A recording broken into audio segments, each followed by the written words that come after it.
Hi guys, Eric Beard here. Just wanted to talk a little bit about goal setting. I'm going to go over and see if I can give you a 5-minute goal setting seminar. This is something that could be done over a half day. There's lots of great resources out there, but I'm going to just summarize just a few key points from there.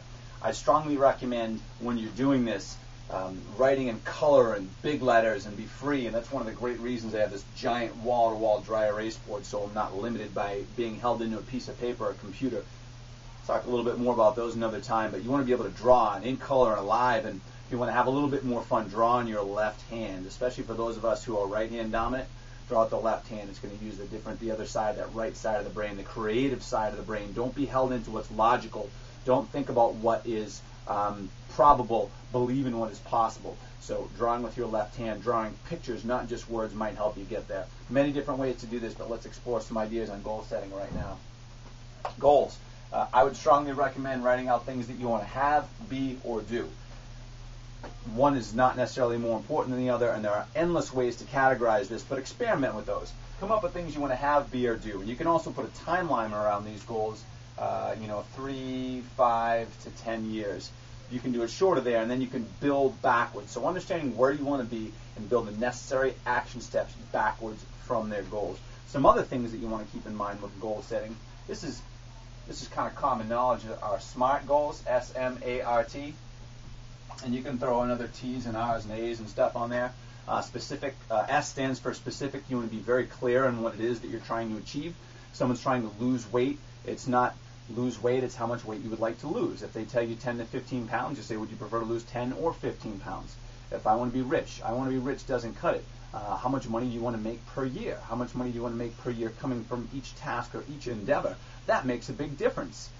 You want to know exactly what you want. You want clarity when moving forward, being specific about that. You want to have something that's measurable. So just say feeling better, that doesn't cut it. You have to have some sort of scale on 1 to 10 about how someone feels better. Is it how your clothes fit? Is it energy levels? Is it your hunger levels? Is it your mood? Is it your positive outlook on life?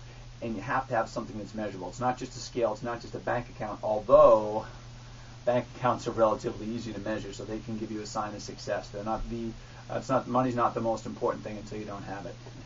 You've heard that one before from Zig and others.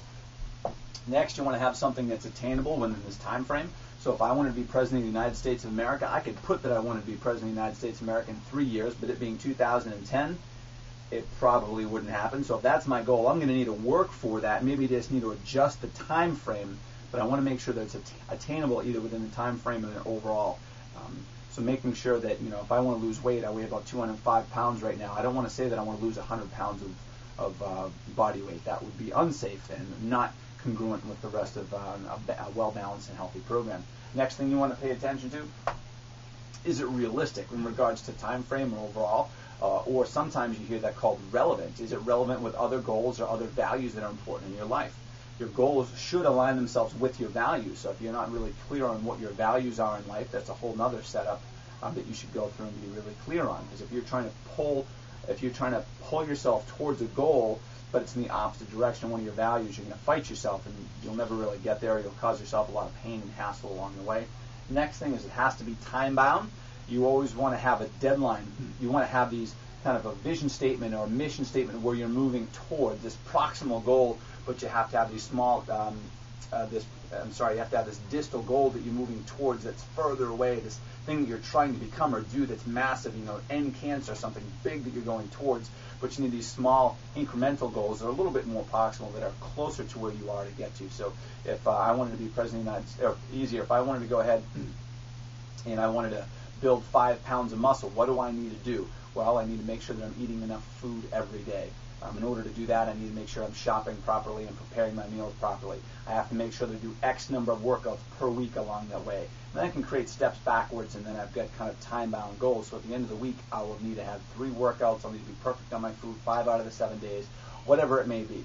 But when you're setting your goals, dream big. Think about what is possible, not what is probable. Get out of your left brain. Don't be analytical. Be creative. Let energy and colors flow through you. Draw pictures. Draw happiness. Draw muscles. Whatever it is that you need. So you get a little shoulder up there and the guy's smiling. Have a little bit of fun with what it is that you're doing and paint. Express yourself. And the last couple of things to think over is I'm just coming up on 5 minutes here. Is you want to have clarity on what you're doing. You want to make sure that you're committed to try to get there. You want to make sure that they're challenging. You know, if it's too easy, then what's the point? It's not going to motivate you. You want constant feedback. That's where the measurable piece comes in. How are you doing towards your goal today, tomorrow, the next couple of days? And then complexity. You want to have something that is simple enough for someone to complete, but there's got to be kind of stages along the way. So you take a more complex or challenging goal, and as Tony Robbins said, you kind of chunk back from there in smaller bits. So you make it simple and build into a more complex, grander scheme along the way. So thanks for watching. I'm Eric Beard. Hopefully you have laid out your goals. Hopefully you're clear on your values, and good luck reaching your health and fitness goals today.